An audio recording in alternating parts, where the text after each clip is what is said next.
Among the saints the Church invokes against the vice of drink is one who also drank in secret. The mother of Saint Augustine, Monica became the patroness of alcoholics and has been venerated as such for centuries. But when she was a girl, no saint yet, she drank wine in secret at home in growing amounts. Fetching the wine for the table from the family cellar was in those days a normal task for any daughter, and young Monica carried out that duty for her family. Alone among the jars, she began taking a sip before serving. A second sip soon followed. In secret, she increased it little by little, until the sips in the cellar nearly became a habit of quiet drunkenness, and no one at home suspected a thing. The smell of old wine and soaked wood filled the cool, almost cold cellar of that house, while the dim late afternoon light came through the low door and cut through the darkness in a single beam. Inside the house on an ordinary afternoon, some quarrel broke out, voices crossing, complaints piling on one another. It was then that a slave, out of patience, did not think twice and insulted Monica with a single word. She called her a drunkard, meribibula in the original Latin that her own son would record many years later. It was not a gentle sermon that corrected those secret sips in the cellar. It was an insult. A quick question hangs in the air. Kept somewhere at home, is there a small image or a rosary set aside for a prayer for the conversion or freedom of someone in your family? Tell us in the comments which one it is. It's worth reading the replies afterward. Different homes asking deep down for the same thing. Someone who drinks too much or who has drifted from the faith. If this is your situation too, your prayer request can be left here as well. Someone in the family struggling with drink, a son or daughter who has drifted from the faith. A simple invitation for those watching on their phone. Anyone who thinks they must never have fallen to deserve helping someone who is falling now should hear this story to the end and pass it on. Swiping the comment field to the left reveals a button labeled Hype. That tap carries this story to someone still trying to win the battle alone. Partway through this video, a bishop whose name is unknown speaks over a lost son, a line that has traveled more than 1,600 years. This part of Monica's story is unknown to nearly everyone who prays today, asking for her intercession. What the centuries preserved was the image of the patient mother who prayed for her son and never gave up. Hidden behind the Holy Mother she became, left behind was the girl caught in the cellar, shamed by a slave. Saint Augustine bears one of the most studied names in all of Christian theology. Bishop, Doctor of the Church, author of works that seminaries around the world still read, more than 1,600 years after they were written. Before that Augustine existed, there was a woman weeping alone for him year after year, not knowing whether that prayer would ever be heard. The 27th of August is, today, her day on the Church's calendar. An obligatory memorial set deliberately on the very eve of the feast of her own son, Saint Augustine, celebrated tomorrow, the 28th of August. Neighboring dates celebrate the two of them, mother and son, almost hand in hand on the calendar, as they so often were in real life. Where did this girl come from? And how did an ordinary Christian family let a habit like that go so far before anyone confronted her? To understand that, we need to go back to Roman Numidia, to a city that today lies in Algeria, where the cellar of an ordinary house nearly lost Monica before she became the saint who now intercedes for those who still drink in secret. We must travel nearly 1,700 years and thousands of kilometers to find the beginning of this story. Monica was born around the year 331 in Tagaste, a city in the Roman province of Numidia in North Africa. The place still exists today. Under another name, it is called Souk Aras, now in Algeria, near the border with Tunisia.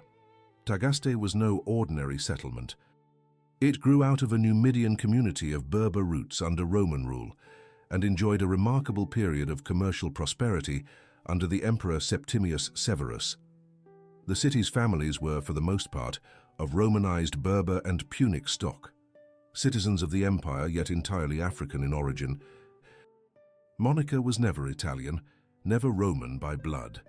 She was a daughter of Roman Africa, from a family that had already cultivated, for generations, a quiet Christian tradition within a city that was still mostly pagan. Picture the dry heat rising from the packed earth streets at noon, the sound of the markets in the square, the ancient temples standing, corner by corner, alongside the city's first discreet Christian households. There was the smell of hot dust mixed with baking bread from the street bakeries, the clatter of carts over stone, the distant bells of some small Christian chapel still dwarfed by the city's larger temples. It was in this world that a Christian girl grew up, surrounded by neighbors who still offered sacrifices to the gods of Rome, in an Africa that was Roman in government and African in everything else. Her very name holds a mystery no one has solved to this day. The origin of the name Monica is uncertain, and scholars debate without agreement at least three theories. One traces it to the Greek monos, meaning alone, solitary. Another traces it to the Latin monere, to counsel, fitting for a woman remembered centuries later for her counsel and her pleas. But the theory most debated among historians of late antique Africa is another more uncomfortable one, that the name is of Punic or Berber origin, tied to a local pre-Christian cult of Numidia itself, a name that, according to some studies, echoes that of a pagan god. It is not a settled fact. It remains a theory, debated and without final agreement. But if it is true, the woman who would become the ultimate symbol of Christian patience carried in her very identity an echo of the polytheism her family had already left behind generations earlier. It was in that house, within that city, that the episode which opened this video took place.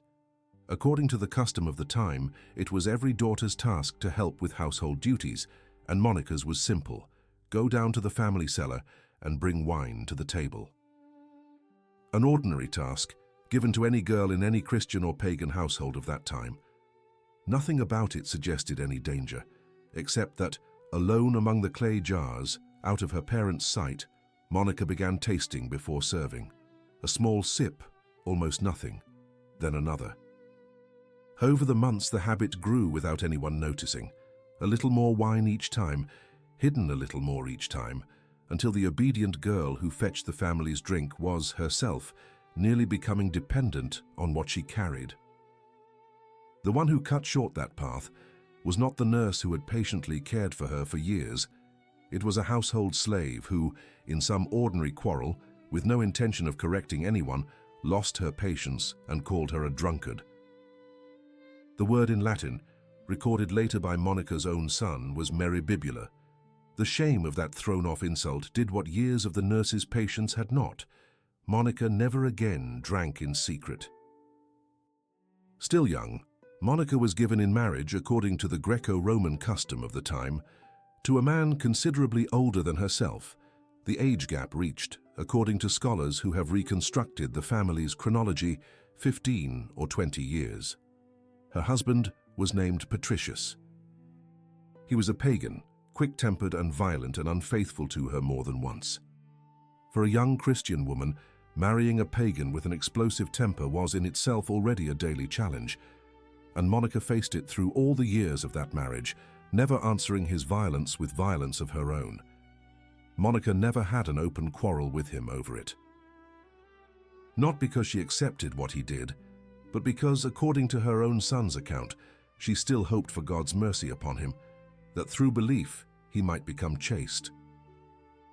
If, as a girl, it was an insult, not patience, that freed her from the secret wine, then as a grown woman, it was her own patience that endured year after year a difficult marriage. Patricius's mother lived in the same house, hostile to Monica at first, soured by the gossip of spiteful servants. Monica did not answer with argument. She answered with constant patience and devotion until her own mother-in-law, at last won over, turned against the gossiping servants who had stirred up the whole affair. It was a slow process, built over years of quiet coexistence under the same roof, not a single gesture. Shortly before his death, Patricius converted to Christianity. He was baptized about a year before the end, around the year 371. Widowed at 39, in a society where a woman alone had little legal protection and little power of decision, Monica did not back down. She managed the household, the family's property, and above all her children. Among them the most brilliant and the most difficult, Augustine, a young man of sharp intelligence, enormous ambition, and a faith that as soon as he was old enough to choose, he chose to abandon. Augustine was perhaps 19 when he joined the Manichaeans, a sect that mixed fragments of Christianity with a dualism of Persian origin, a god of good and a god of evil contending over the world and the human body itself, matter treated as a prison and the spirit as the only part worth saving. It was a seductive doctrine for a young man too clever to accept simple answers and too proud to admit he did not have them all. Augustine remained there for nearly 9 years, almost a full decade outside the faith his mother had raised him in. Around the years 382 to 386, still in Milan, Augustine had already abandoned Manichaeism inwardly, but had found nothing to put in its place. He went through a period of skepticism, certain of nothing at all. Not the old sect, not his mother's faith, not any philosophical doctrine. It was a stretch of pure doubt, perhaps harder for Monica to bear than his open allegiance to an error with a name and a doctrine. Monica wept and prayed for him, according to her own son's account, more than mothers weep for dead children, because a dead son, at least, can no longer be lost.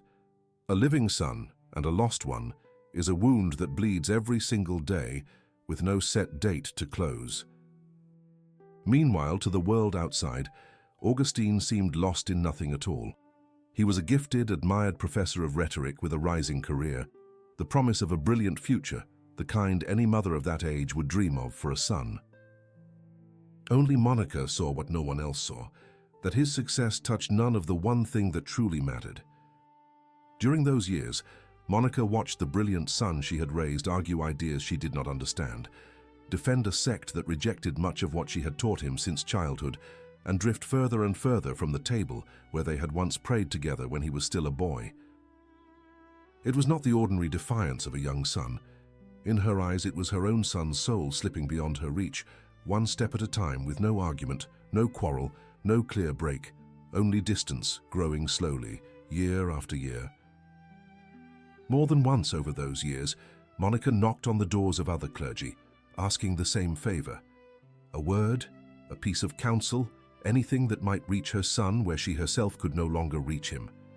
In desperation, Monica went to seek out a bishop. She begged him to speak with Augustine, to attempt with the words of a churchman what her tears alone could not achieve.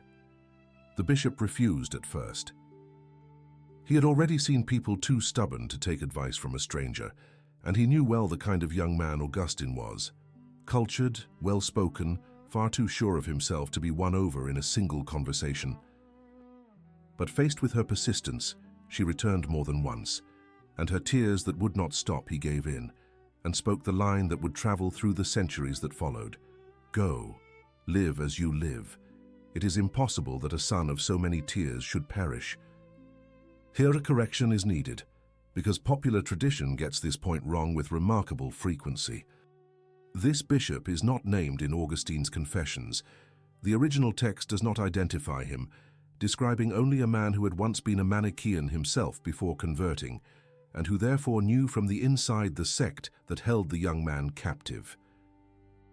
And it was not Saint Ambrose, as so many devotional texts still repeat today, attaching the most famous name in the story to a line that belongs to another man.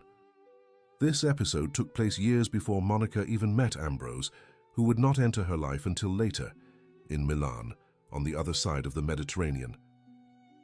The man who spoke the most quoted line in this whole story was unwittingly erased by the very tradition that repeated it so many times through the centuries. Monica crossed the Mediterranean to be reunited with her son, first in Rome, then in Milan. Picture the voyage, the deck swaying underfoot, the smell of salt and wet wood, whole weeks without any sign of dry land, the constant noise of the crew and the sea beating against the wooden hull.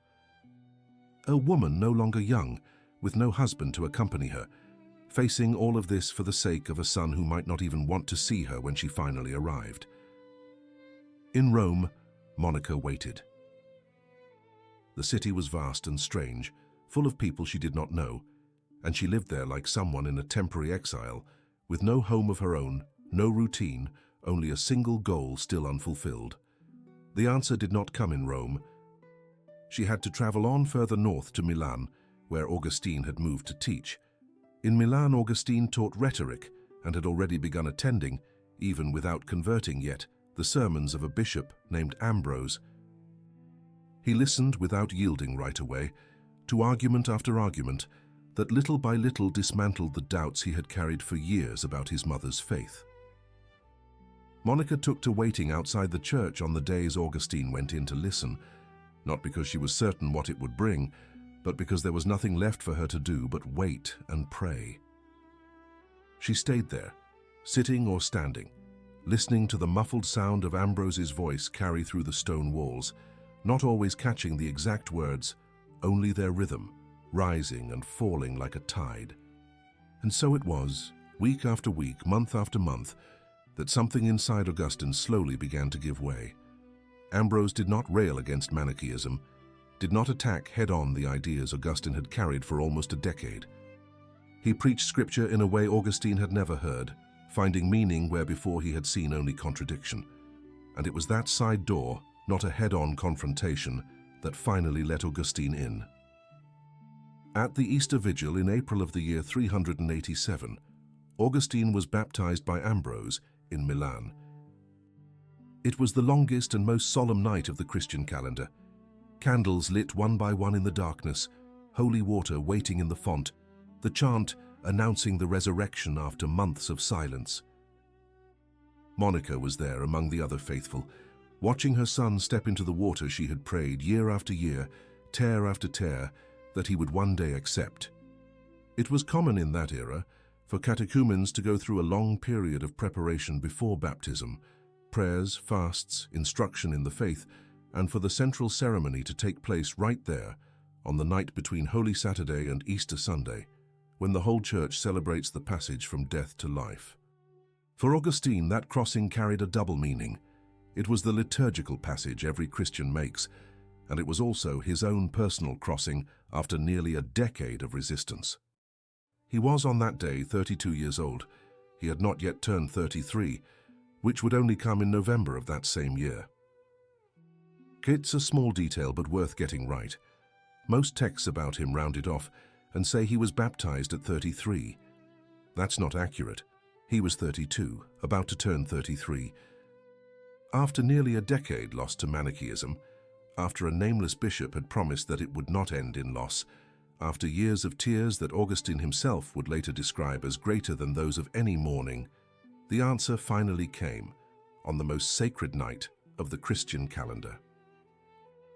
The mother who had been humiliated in a cellar as a girl watched her own son be reborn in the waters of baptism, and she knew, standing there among the other faithful, that the promise made years before by a nameless man had at last been fulfilled.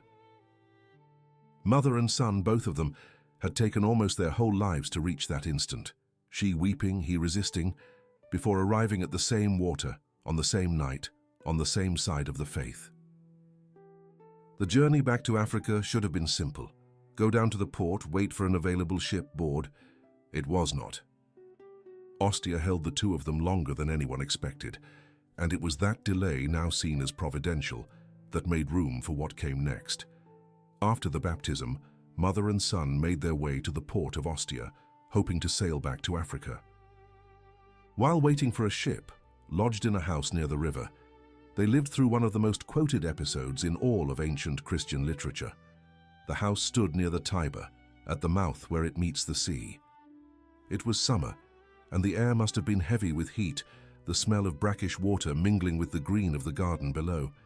For the first time in many years, mother and son had nothing left to argue over, no doctrinal doubt to settle, no unshed tears remaining. Just two people, a window and one subject the two of them now shared completely. Leaning together alone at a window overlooking the house's inner garden, they talked about the eternal life of the saints, what it would be like, what no eye or ear had ever experienced.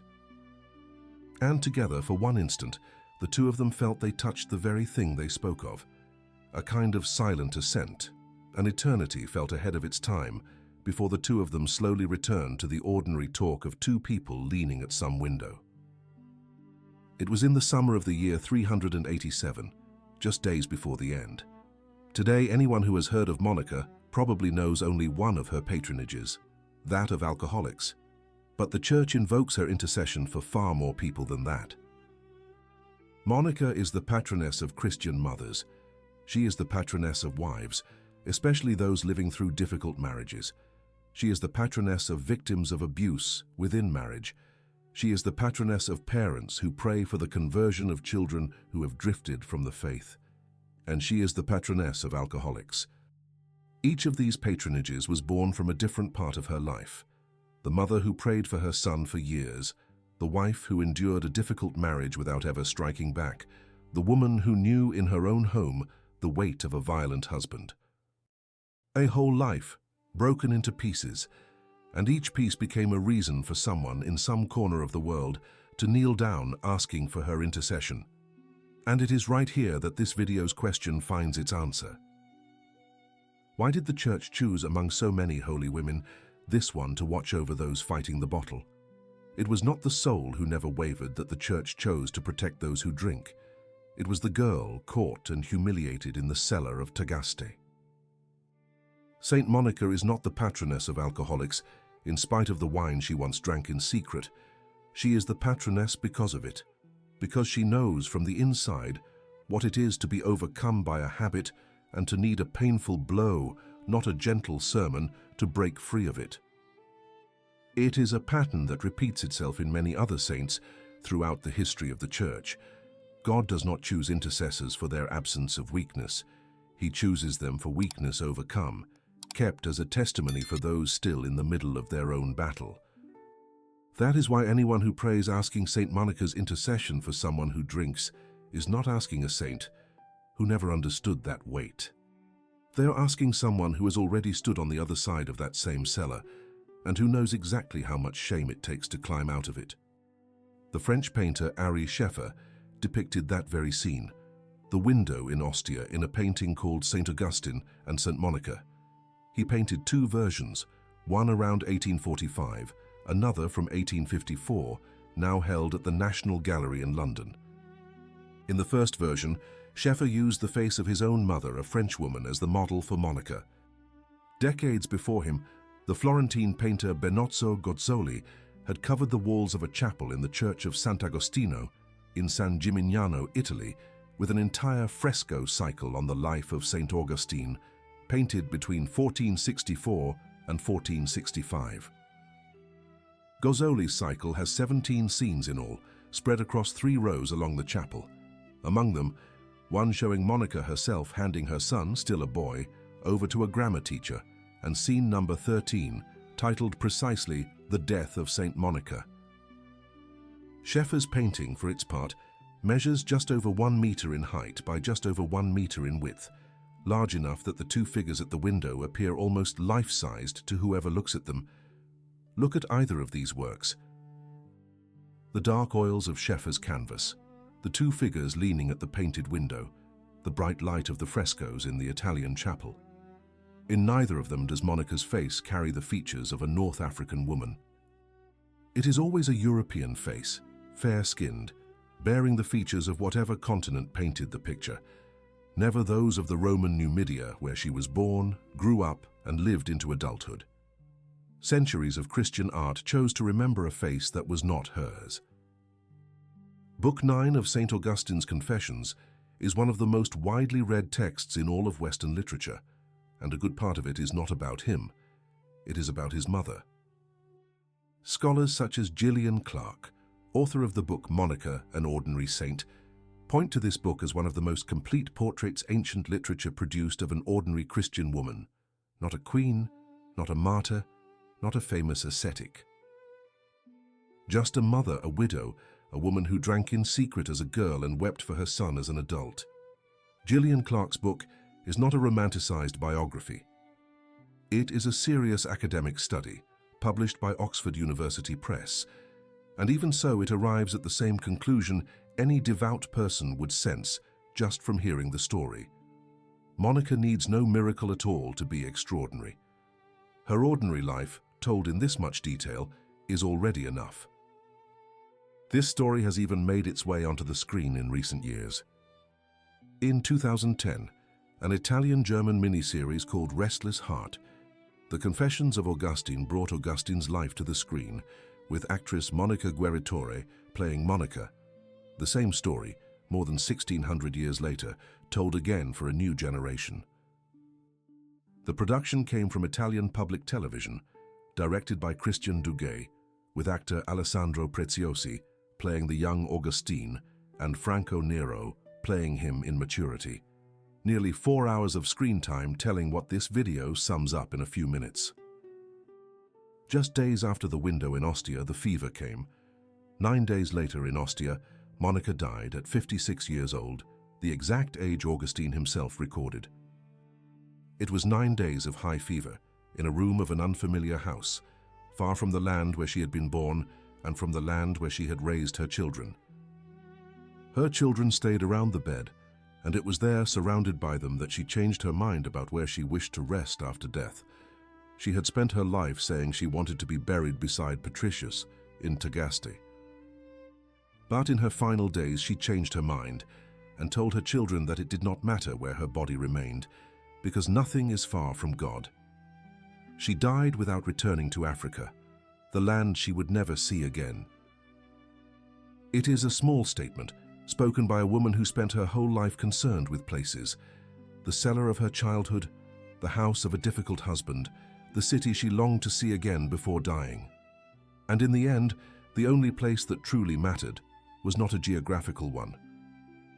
She was buried right there in Ostia, in the church of Santa Aria, where her body remained for more than 1,000 years.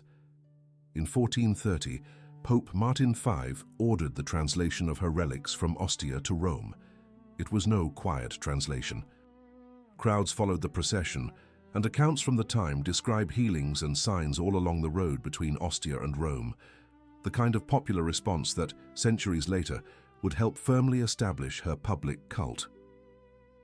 Today, Monica's relics rest in the church of Saint Augustine in Rome, in a chapel to the left of the main altar, inside a green marble sarcophagus beneath frescoes painted in the 19th century.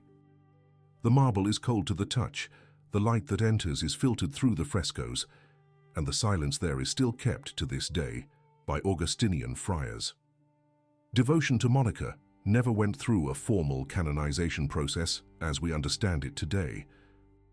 It arose spontaneously, around the 13th century, among the faithful who were already venerating her without any formal process. A claim circulates on many devotional websites that she was canonized in 1153 by Pope Alexander III. That date is not supported by any serious reference source and should be treated as a repeated error, not a fact. The truth is an immemorial cult, born from the people and only later confirmed by Rome. The translation of 1430 reinforced this devotion, and it was only in the 16th century that her office first entered the Roman breviary, with no trial, no formal cause opened, following the model canon lawyers today call equivalent canonization, the Pope's recognition of a cult the people had already been living out for generations. Before 1969, her feast fell on the 4th of May. It was Pope Paul VI, through that year's reform of the liturgical calendar, who moved her memorial to the 27th of August, the very eve of Saint Augustine's feast, drawing together on the calendar what the two of their lives had already joined. It was no accident. The Church deliberately chose to place mother and son side by side on the calendar, just as they had stood side by side in real life, she praying outside, he, many years later, preaching from within. No one needs to have lived a life free of falling in order to pray for someone still falling. Perhaps you know this story from the inside. The drinking no one at home names out loud, the son who stopped answering the phone, the years of prayer that seemed to bear no fruit at all. Monica knew both sides of that same pain. She was the one who fell and she was the one who waited. Monica's fall was not erased from the story, it was kept. It is that fall, preserved with such care by a son who loved her enough to hide nothing, that lets her intercession reach exactly those who need it most. No one asks for the intercession of a flawless saint. They ask for the intercession of someone who knows the way back. If you know someone who still drinks in secret, or a mother praying alone for a child who has drifted away, send this story to that person today. Saint Monica, pray for us.